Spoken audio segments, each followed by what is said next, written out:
Problem है, अंदर solution है। तारक मेहता का उल्टा चश्मा, तारक मेहता का उल्टा चश्मा। तारक भाई, बच्चे खेलते हैं क्रिकेट, रोज खिड़कियों के कांच टूट जाते हैं, कांच फोड़े ऐसे प्लेयर्स रिकॉर्ड तोड़ जाते हैं। खेलो बच्चों। तारक मेहता का उल्टा चश्मा, तारक मेहता का उल्टा चश्मा। काम दिन रात करवाती मेरी सास मुझे रोज सताती है। ठीक से साफ कर। अरे दिल में प्रेम हो तो सास माँ बन जाती है। अच्छा, बहू सास माँ। प्रॉब्लम्स तो है सबके साथ, बस नजरिए की है बात। तारक मेहता का उल्टा चश्मा, तारक मेहता का उल्टा चश्मा। तारक मेहता का उल्टा चश्मा। क्या हुआ? कहाँ जा रही है आप? नहीं जा नहीं रही हूँ। वो हाँ, मैं सब समझता हूँ। क्या मतलब? पहले आपका आदमी गिफ्ट लेकर गया, बाद में आपकी चारों सहेलियाँ भी गई, और अभी आप भी जा रही है बिना बिल चुकाए। क्या भाई साहब, आपकी 2-4 हजार की चीज हम लोग ऐसे ही लेके जाएंगे क्या? ओ मैडम, 2-4 हजार नहीं, आपका बिल पूरा 1,90,000 का बाकी है। कितनी? 1,90,000? भाई साहब, सुबह से जितने कस्टमर आए उनका सबका बिल हमें देना है क्या? जी नहीं, जो मूर्ति आपने गिफ्ट दी है ना, उसकी कीमत 1,90,000 है।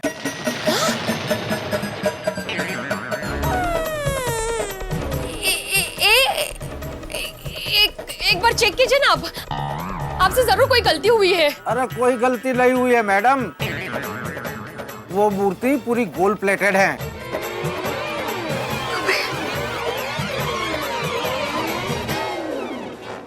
पर वो तो 1,900 रुपए की ही थी। मैडम बोली मत बनो, मैं सब समझता हूँ। हाँ, सिक्योरिटी को गेट पे फोन करो, अभी जो 4 औरतें गई ना उनको वहीं गेट पे रोको, जाओ प्लीज।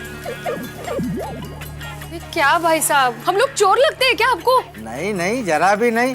मेहुल, हाँ? तूने बाकी की औरतों को देखा है ना, उनको यहाँ लेकर आ जा। हाँ।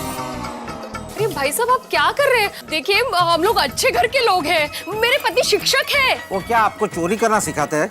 नहीं। और मैडम, अच्छे घर के लोग कभी छुप छुप के नहीं निकलते। आप है ना, थोड़ी देर वहां जाकर बैठे जाओ प्लीज।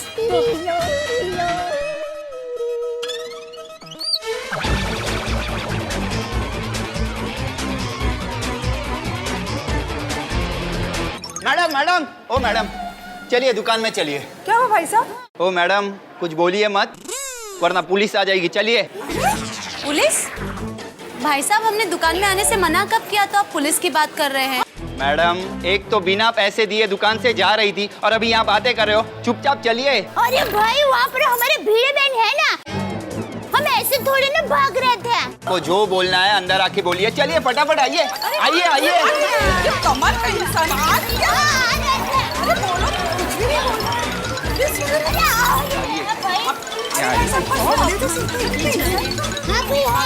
माधवी भाभी कहाँ है?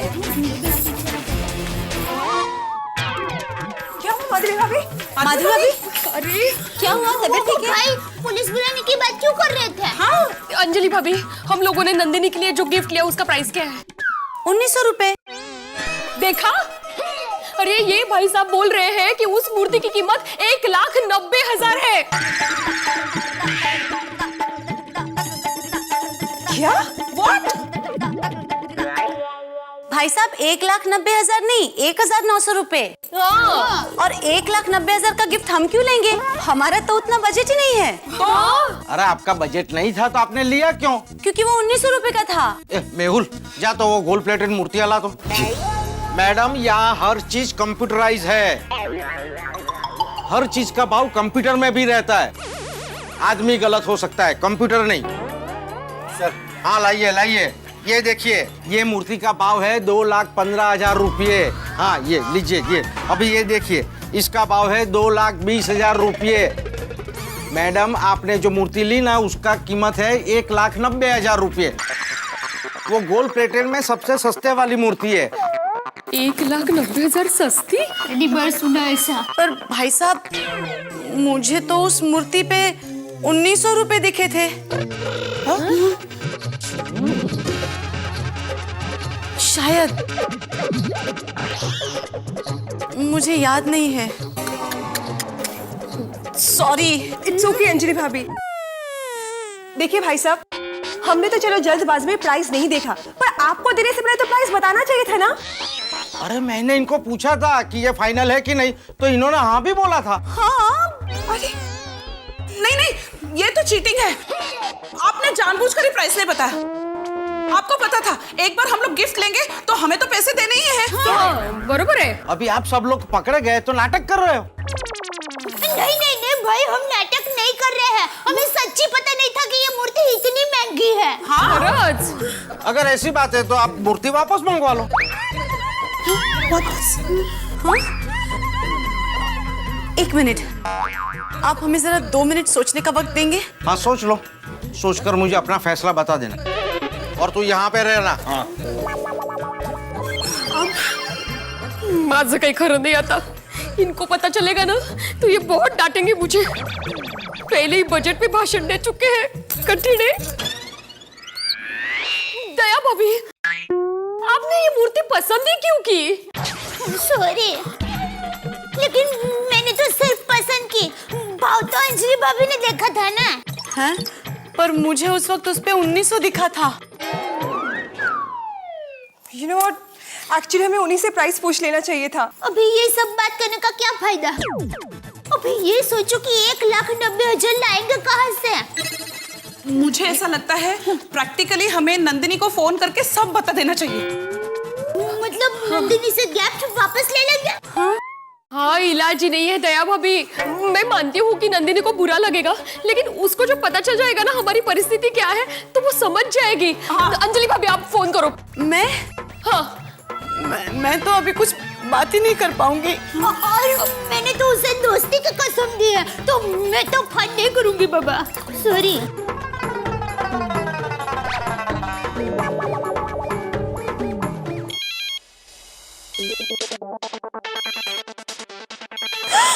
जीजा जी का फोन है। लो बात करो, बात तो करो। दया भाभी, उनको कुछ बताना मत। हेलो। हाँ बबीता जी, मैं दया बोल रही हूँ। अच्छा दया, वो आम बेचने वाला आया है। हाँ ले लो। हाँ पर मतलब कितने लेने हैं? 4। 4? सिर्फ 4 आम? सॉरी, 4 दर्जन। अच्छा अच्छा। अरे फोन काट दिया। अरे ऐसे तो बार बार बोलने पर भी फोन नहीं रखती। हाँ भाई, 4 डजन चाहिए। कितना होगा 4 डजन का? 2800। 2800? 2800 रुपीज ओनली। अरे भाई 2800 बहुत ज्यादा है भाई। 700 रुपया डजन। अरे मार्केट में 500 रुपया डजन मिलता, आप 700 लगाते। साहब ये रत्नागिरी के स्पेशल हापुस आम है। अरे भाई हर बार हम लोग दशरथ सेठ के इधर से ही आम मंगाते हैं। रोज के ग्राहक के पास से आप इतने ज्यादा पैसे लेंगे तो कैसे चलेगा भाई? चलो साहब, आम खाने के बाद पैसे दे देना बस। ठीक है चलो। नटू काका, मैं बाद में बोलूं तब भी पैसे भिजवा देना दशरथ सेठ को। हाँ, ये इसमें एक बॉक्स में कितने 2 डजन है ना? हाँ 2 डजन। हाँ तो 2 बॉक्स रख दो इधर। और ये लो भाई। ये क्या? बख्शिश। सेठ जी, आप क्या कर रहे हैं? सेठ को बख्शिश दे रहे हैं? ये दशरथ सेठ है? नहीं नहीं, ये दशरथ सेठ के छोटे भाई हैं, तो सेठ ही हुए ना। वो क्या, सीजन में आदमी कम रहते हैं ना, तो हम भी डिलीवरी करने चले जाते हैं। अच्छा अच्छा, सॉरी है। ठीक है ठीक है साहब, ये भी दे दूं? नहीं नहीं भाई, बाद में मंगाएंगे ना, ये एक बार खा ले, बाद में और मंगाएंगे। ठीक है ठीक है, वो चाहिए रहेगा तो बोल देना, हम आ जाएंगे लेके। हाँ जी, थैंक ठीक है, यू। चलो। सेठ जी, तो 700 के हिसाब से 4 डजन के 2800 रुपीज ओनली कल दशरथ सेठ को भेजवा दूं? भाई अभी वो बोल के गया ना, आराम से खा के भेजना पैसे। आपको क्या इतनी जल्दी है? नहीं सेठ जी, मेरा कहने का मतलब ये है कि सर पे कर्जा नहीं होना चाहिए। कर्जे से क्या दिल पे बोझ बढ़ता है और फिर आदमी की नींद उड़ जाती है। अरे भाई पहले जरा आराम से आम खाने दो, मैं बाद में बोलता हूँ भेजने के लिए। हाँ, आप जाओ अपना काम करो। ओके सेठ जी। तो काका भी एक नंबर के चौखलिया है। 1,90,000 इतने सारे पैसों का एक साथ हमने पेमेंट किया तो हमारे पतियों को पता चल जाएगा। अरे भगवान, अब क्या होगा? तारक को तो वैसे भी गिफ्ट की लेन देन बिल्कुल पसंद नहीं है। उन्हें तो ये फॉर्मेलिटी बिल्कुल अच्छी नहीं लगती। एक मिनट, अभी फिलहाल सबके पास कितने पैसे होंगे? मेरे पास कुछ 2,000 है। मेरे पास 4 है। मेरे पास 1,500 है। मेरे पास 3,000 है। मेरे पास 1,000 है। तो टोटल हुआ 12,500। हम एक काम करते हैं। No phone. जीजा जी का फिर से फोन है। हाँ? लो बात करो। क्यों? अरे मुझे क्या पता, बात तो करो। दया भाभी संभाल ना। हाँ टप्पू के पापा। हाँ दया, तो कुछ टेंशन में है आज? नहीं। अरे क्या बात है, बार बार काट रही है फोन आज? ले जा। टप्पू के पापा का ही है। हाँ बोलिए टप्पू के पापा। हाँ दया, क्या बात क्या है? क्या? तू आज ज्यादा बात नहीं कर रही है मुझसे। नहीं, ऐसी कोई बात नहीं है। ये तो बाहर शॉपिंग करने आई हूँ, तो क्या बात करूँ?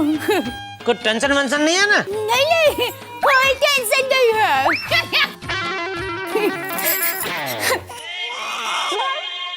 हुआ? टेंशन हो गया। अब क्या होगा? तो क्या सोचा आपने? मूर्ति वापस दे रही है या पैसे दे रही हैं? पैसे दे रहे हैं। अच्छा ठीक है, आइए बिल बना लेते हैं। नहीं, एक मिनट। हम अभी आपको 12,500 रुपए दे रहे हैं। हा? और थोड़े थोड़े करके सारे पैसे दे देंगे। हाँ, हर महीना इंस्टॉलमेंट बनवा लीजिए आप। हाँ। देखिए मैडम, मैं यहाँ उधारी का धंधा करने नहीं बैठा हूँ। मुझे पूरे पैसे रोकड़े चाहिए। लेकिन उसके लिए तो हमें घर जाना पड़ेगा भाई। हाँ। जब तक आप मूर्ति के पैसे नहीं देंगे, मैं किसी को घर नहीं जाने दूंगा। अरे भाई साहब, आप समझने की कोशिश कीजिए, हम पे विश्वास कीजिए, हम सब अच्छे घर के लोग हैं। हाँ, सब ऐसे ही बोलते हैं। ओ मैडम, पिछले हफ्ते ऐसे ही भोली दिखने वाली एक औरत ने 1 लाख रुपए का हमको चूना लगाया था। ये मेहुल को मैंने उसकी पति के ऑफिस पे भेजा। रास्ते में ही हाथ पैर तुड़वा कर वो वापस आ गया। हाँ, अभी तक हाथ में दर्द है। देखिए भाई साहब, लेकिन सब लोग ऐसे नहीं होते हैं। हाँ, हम भी ऐसे नहीं है। ओके, आप में से कोई भी एक जन घर जाकर पैसे लेकर आओ। एक जन? लेकिन भाई साहब, हम सब ने मिलके ये गिफ्ट ली है, तो पैसे लेने के लिए भी हमें साथ में ही घर जाना पड़ेगा। नहीं मतलब नहीं। देखो, अभी जो डिसाइड करना है वो जल्दी करो, या फिर मूर्ति वापस लेकर आओ। हाँ? अब क्या करें? कुठून आणायचे एवढे पैसे? अब क्या करें? हाँ, मेरे क्रेडिट कार्ड की लिमिट 15,000 है। मेरे भी। तो मतलब कुल मिला के कुछ 40-42,000 ही हुआ। बाकी के पैसे वो कहाँ से लाएंगे? किसी के घर पे भी फिलहाल इतने पैसे तो नहीं होंगे। शक्यच नहीं। फिलहाल इतने पैसे जेठा भाई के दुकान में होंगे। दया भाभी प्लीज, आप दुकान जाकर पैसे लेकर आइए ना, प्लीज। प्लीज दया भाभी। प्लीज दया भाभी, कुछ कीजिए ना। ठीक है, मैं टप्पू के पापा से बात करती हूँ। सेठ जी, सेठानी जी आई हैं। कौन, दया? और कौन सेठानी जी हैं? नहीं मतलब दया यहाँ क्यों आई? क्यों, वो यहाँ नहीं आ सकती हैं? अरे वो सेठानी जी है, जहाँ चाहे वहाँ जा सकती हैं। हाँ मतलब कहाँ है? दुकान में बैठी हैं, आपको बुला रही हैं। बहुत टेंशन में लग रही हैं। अच्छा, तो एक काम कीजिए, उसे यहीं भेज दो। जी। टप्पू के पापा। सेठ जी, मैं दुकान में हूँ। क्या हुआ है? गड़बड़ हो गई है। क्या? वो हम सभी सहेली आए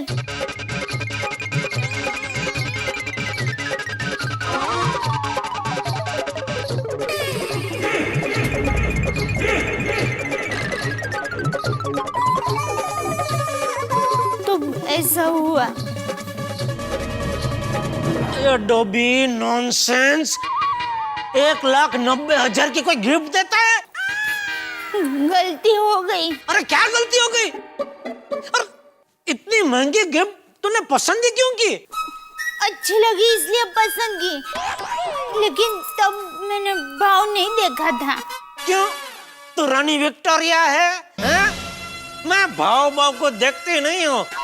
एक बार कोई चीज पसंद आ गई, ले ली और दे दी गिफ्ट फ्रेंड को, हैं? कोई भी ग्राहक दुकान में जाता है तो सबसे पहले भाव देखता है, फिर वो नक्की करता है कि उसको खरीदना है कि नहीं खरीदना है। अगर भाव ज्यादा लगे तो पसंद आई हुई चीज भी वो ना पसंद कर देता है। और तुम लोगों ने बिना भाव देखे वो गिफ्ट को ऐसे पड़ी के मैं बंधुआ करके भेज भी दी फ्रेंड को। लेकिन वो नंदिनी आज ही अमेरिका जा रही है, तो जल्दी जल्दी में वो भाव देखना रह गया। इतनी भी क्या जल्दी थी? ऐसे प्लेटफॉर्म पे दौड़ते दौड़ते चालू प्लेन में उसको गिफ्ट देनी थी। अब ट्रेन की तरह प्लेन भी प्लेटफॉर्म से ऊपर नहीं लगा है। चुप रहे, जोक मत मारो अभी इधर। सॉरी मुझे मत बोलो, अपनी फ्रेंड नंदिनी को बोलो। नंदिनी सॉरी, ये गिफ्ट आपको नहीं दे सकते। दुकान वाले भाई ये लीजिए आपके गिफ्ट, सस्ती वाली गिफ्ट दीजिए। नंदिनी ये लो गिफ्ट, अभी जाओ अमेरिका। नहीं, ऐसे थोड़ी कर सकते हैं। तो क्या कर सकते हैं अभी? पैसे दे सकते हैं थोड़े से, आप दीजिए ना। Please, request. कितना चाहिए? 1,90,000। पागल, तू क्या बोल रही है? तुझे 1,90,000 तुझे चाहिए? प्लेज। चल चल, अबे 1 रुपया नहीं दूंगा। क्या सोच रहे हैं आप? सॉरी, मैं टप्पू के पापा को नहीं बता सकूंगी। अरे दया भाभी, हम समझते हैं, पर क्या कोई बहाना हो सकता है? नहीं, मैं टप्पू के पापा से झूठ नहीं बोल पाऊंगी। माधवी भाभी, आप भिड़े भाई से बात करो ना, वो हमारे पतियों से बात करेंगे। हाँ, भिड़े भाई तो सोसाइटी के सेक्रेटरी है, तो वो सबको बुलाकर अच्छी तरह से समझा सकेंगे। हाँ, वो शिक्षक भी तो है, उनको समझाने का अच्छा अनुभव है। प्लीज। क्या? कितने का गिफ्ट बोला तुमने? 1,90,000।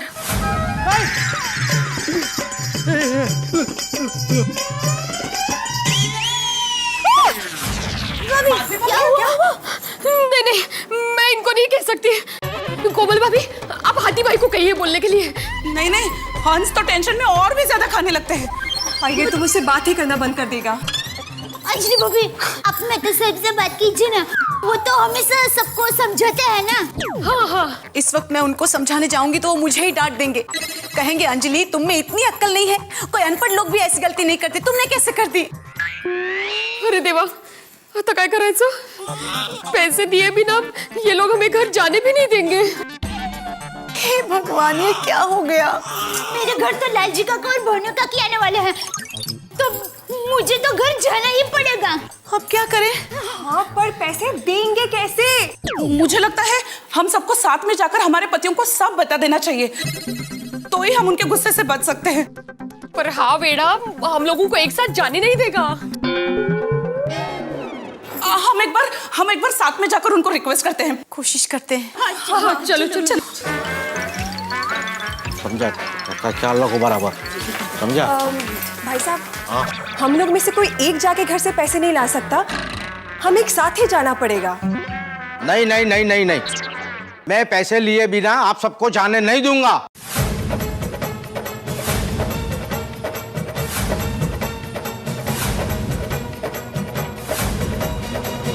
भाई गोकुलधाम की महिलाओं ने अब तक अखबारों में पढ़ा होगा कि किसी आदमी को किस तरह बंधक बनाया जाता है, लेकिन ये अनुभव उनके साथ भी हो जाएगा ये उन्होंने नहीं सोचा होगा। ऐसा कतई उनके दिमाग में नहीं आएगा कि जिंदगी में कोई दुकानदार उन्हें इस तरह से बंधक बना लेगा कि अगर रुपए नहीं देंगे तो जाने नहीं देगा वो। अब क्या करें हमारे गोकुलधाम की महिलाएं? इधर रुपए के इंतजाम का टेंशन, उससे बड़ा टेंशन ये कि अगर अपने अपने पतियों को बताएंगी तो क्या होने वाला है, और इधर दुकानदार के सब्र का बांध टूटने ही वाला है। क्या करता है वो? क्या वो पुलिस को बुलाएगा, या अगर गोकुलधाम की हमारे इन महिलाओं के पतियों को यानी हम सब पुरुषों को पता चला तो हम लोग क्या करेंगे? क्या ये पैसा जमा कराएंगे? ये इस स्थिति के अंदर हंगामे बहुत ज्यादा हैं। इधर तनाव इतना बढ़ गया है कि कुछ भी हो सकता है, लेकिन यहाँ जितना भी तनाव बढ़ेगा आपके घरों में ठहाके उतने ही बढ़ेंगे। बस देखते रहिए मेरे साथ तारक मेहता का उल्टा चश्मा और सोचिए क्या होगा। दुकानदार महिलाओं को जाने नहीं देगा। 1,90,000 रुपए का इंतजाम किस तरह होगा, और इंतजाम नहीं होगा तो क्या होगा? सोचिए तो।